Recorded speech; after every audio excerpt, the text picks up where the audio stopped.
Next हमें यहाँ पे समझना है वाटर पॉलिनेशन। थोड़ा सा यहाँ पे आपको एक और डायग्राम की रिक्वायरमेंट होती है।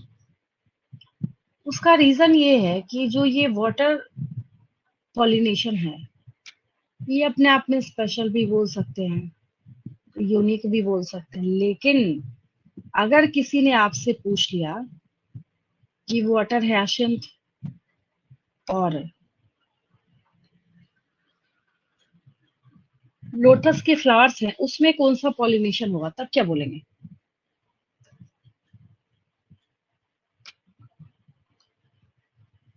हम क्वेश्चन लोटस रिपीट कीजिए। Mention the mode of pollination in lotus flower.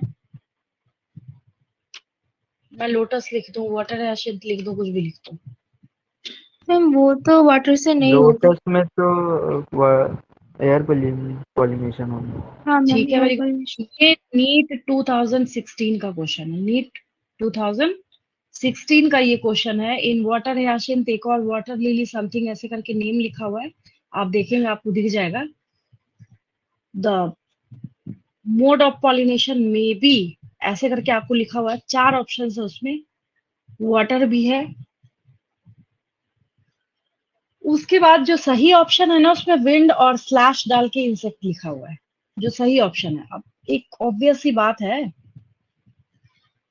आप जब पूरी अपनी बुक को ध्यान से देखेंगे तो उसमें एक स्टेटमेंट आपको मेंशन किया हुआ है कि ठीक है, अगर कोई ऐसा प्लांट है जिसको क्या होना चाहिए, विंड पॉलिनेटेड होना चाहिए, या फिर उल्टा करते हैं इसको, कोई ऐसा फ्लावर है जिसको इंसेक्ट पॉलिनेटेड होना चाहिए, लेकिन बाय डिफॉल्ट एयर करंट की वजह से पॉलिन ग्रेन जाके उसके साथ वाली स्पीशीज के दूसरे प्लांट पे लैंड कर गए, तो पॉलिनेशन का टैग नहीं देंगे क्या? हम देंगे, बिल्कुल देंगे।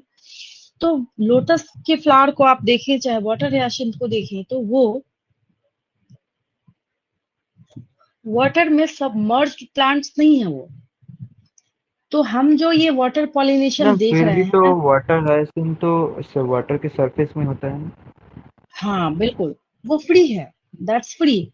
और सबसे बड़ी बात है कि उसमें होगा ही नहीं वाटर पॉलिनेशन। रीजन ये है कि वाटर पॉलिनेशन हम सिर्फ सबमर्ज्ड प्लांट्स के लिए पढ़ेंगे। बात समझ रहे? मतलब पानी में जो कंप्लीटली डूबे हुए होंगे ना, जो सबमर्ज्ड प्लांट्स होंगे, सिर्फ उनके लिए हम लोग पढ़ेंगे। तो यहाँ पे एक स्पेसिफिक पॉइंट ये आएगा कि जब आपको ये पढ़ाई करनी होगी कि what are the specific adaptations of water pollinated flowers, तो आपको वहां पे याद ये रखना पड़ेगा, this type of pollination is only observed in submerged flowers. मतलब फ्लावर तक उसका कैसा होना चाहिए, सबमर्ज्ड होना चाहिए, डूबा हुआ होना चाहिए। नहीं होगा सबमर्ज तो इसको क्या पढ़िए, करेगा आराम से, हवा में तो है, वहां पे अवेलेबल है, प्रेजेंट है वहां पे, उसको जैसे मन करेगा वैसे पॉलिनेशन करेगा। तो ये आपको कहाँ देखने को मिलेगा? सबमर्ज फ्लावर्स में दिखेगा। और इसके क्लासिक एग्जाम्पल है आपके पास वेलिस्नेरिया, जिसके लीव्स कैसे होते हैं, रिबन शेप्ड होते हैं। मे बी आपने लैब में देखा होगा, कुछ हो या ना हो, हाइड्रिला वेलिस्नेरिया जरूर रखते हैं लैब में। नहीं देखा हो तो वैसे भी आप देखेंगे तो आपको दिख जाता है, ये वेलिस्नेरिया, हाइड्रिला और जोस्टेरा इसके क्लासिक एग्जाम्पल से, याद रखेंगे। क्या मतलब हुआ बोलने का? हमने जैसे यहाँ पे टैग दे दिया कि ये क्या है, वाटर पॉलिनेटेड फ्लावर्स, वैसे ही आपको यहाँ पे ये बात समझ जानी चाहिए कि these are submerged flowers in water, पानी में कंप्लीटली डूबे हुए हैं। ठीक है, अब सवाल ये उठता है कि आखिर ये पॉलिनेशन होगा तो होगा कैसे? तो इसके पॉलिनेशन के ऊपर ना थोड़ा ध्यान देते हैं। आपने बहुत छोटे छोटे अगर पेपर पेबल्स जो हैं वो कटिंग करके अगर पानी में डाल दिया तो क्या होगा, कहाँ फ्लोट करेगा वो? मैम सरफेस के ऊपर। ठीक है, वेरी गुड।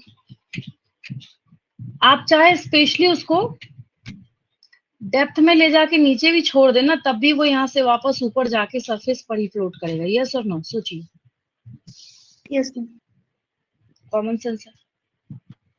ठीक उसी तरह से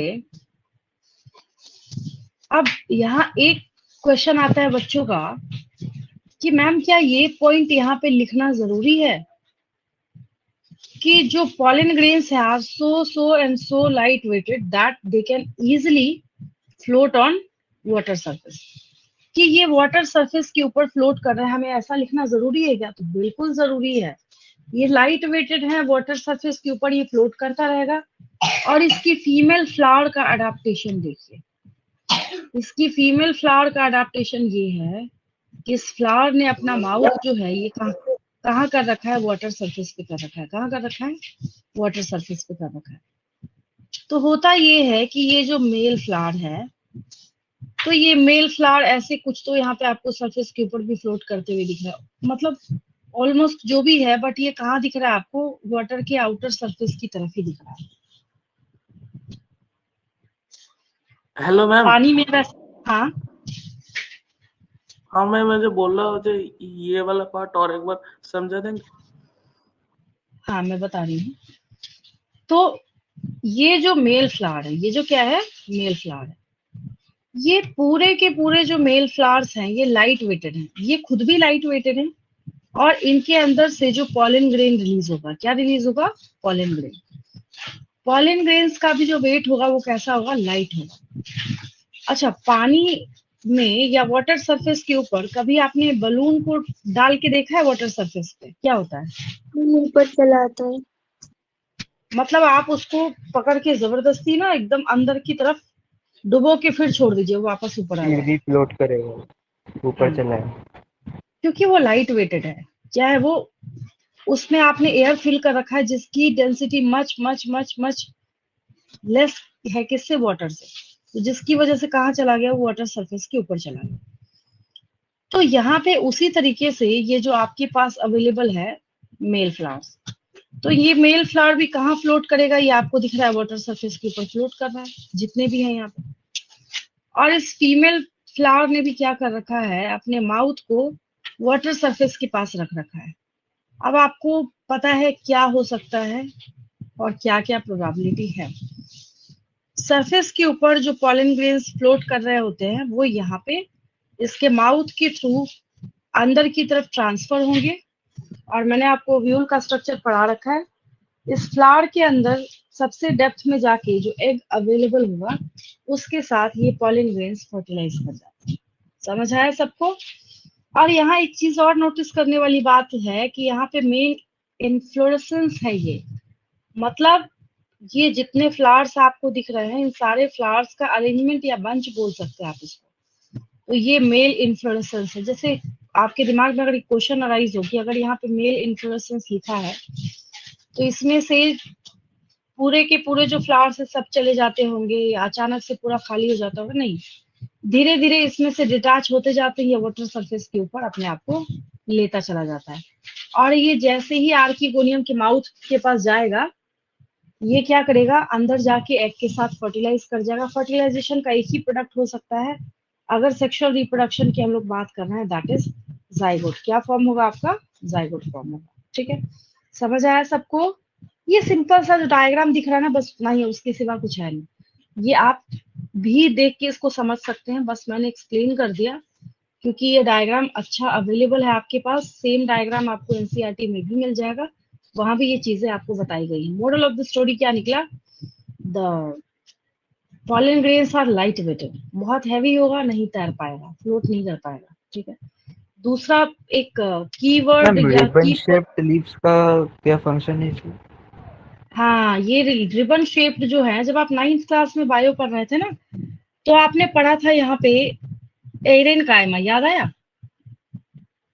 यस मैम। आपने एरेन कायमा पढ़ा था। ठीक है। The type of parenchymatous tissue which provides buoyancy, जो कि बायंसी प्रोवाइड करने का काम करेगा किसको? एरेन कायमा को। तो ये जो रिबन शेप्ड लीफ है ना, आप इसको ऐसा करके देखें। अगर ये जो रिबन शेप्ड है इसकी बजाय हम इसको प्रॉपर सरफेस एरिया वाला बना देते हैं। अगर आप इसको प्रॉपर ज्यादातर आपने जितने भी हाइड्रोफिटिक प्लांट्स देखे होंगे उसके लीव्स बहुत छोटे छोटे, रिबन शेप, पतले पतले ऐसे ही होते हैं। अगर आप इसका ज्यादा सरफेस एरिया इंक्रीज करेंगे तो इसको एक्सेस वाटर प्रेशर की वजह से टीयरिंग की प्रॉब्लम हो सकती, नहीं हो सकती? कॉमन सेंस लगाइए अपना। हो सकती है ना? Yes ma'am. लेकिन जब इतने पतले पतले होंगे तो क्या करेगा? दूसरी बात, यहाँ पे आपको वेलिस्नेरिया दिख रहा है, नो डाउट। मैं आपको बोलूं कि एक काम करो, एक प्रोजेक्ट दिया मैंने सारे बच्चों को, पेपर कटिंग करके ऐसा ही वेलिस्नेरिया का प्लांट जो है वो तुम लोग बना के लाना। आपने देखा, आप वैसा ही बना के ले आए, सेम डिट्टो कलर पेंट करके सब कुछ करके वापस ले जाके अगर आप उसको सॉइल के अंदर दबा देंगे, मतलब उसके वाटर सरफेस के अंदर जो ग्राउंड है उसके अंदर, तो क्या ये इसी तरीके से अगेंस्ट द ग्रेविटी, समझने वाली बात है यहाँ, not according to gravity, against the gravity, ये जो आपको दिख रहा है ये ऊपर की तरफ जो ये खड़ा है, ये अगेंस्ट द ग्रेविटी खड़ा है। ये कहाँ खड़ा है? ये अगेंस्ट द ग्रेविटी खड़ा है। ऐसा नहीं कि नीचे की तरफ मुड़ गया ये ग्रेविटी के अकॉर्डिंग। तो अगेंस्ट द ग्रेविटी जो यहाँ पे ये खड़ा है, तो ऑब्वियस है कि कोई ना कोई ऐसी चीज होगी जो कि इसको पानी में फ्लोट कराने में हेल्प कर रहा है।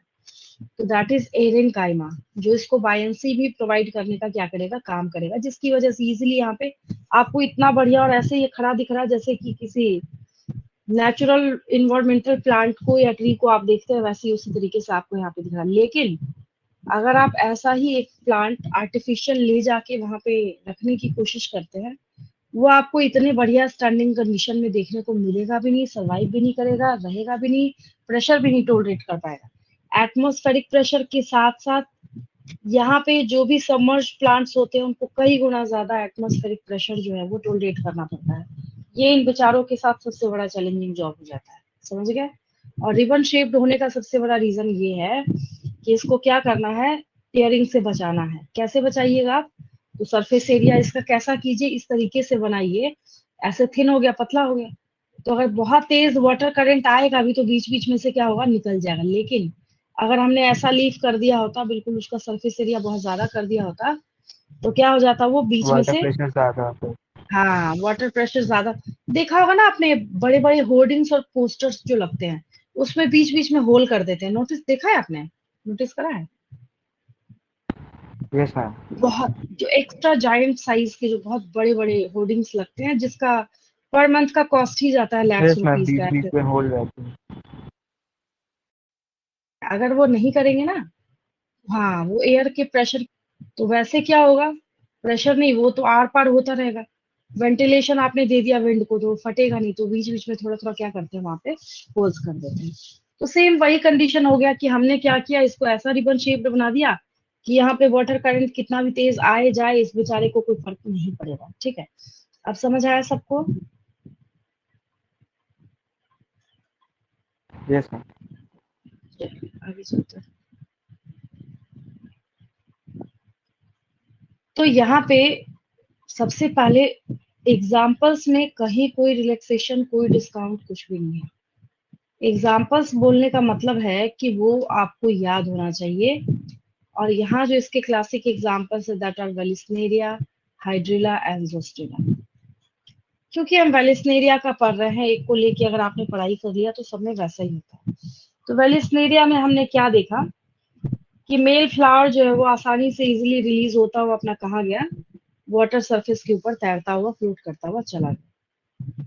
कहाँ जाएगा ये? फीमेल फ्लावर भी खुद के पोजीशन को कहाँ लेके जाती है?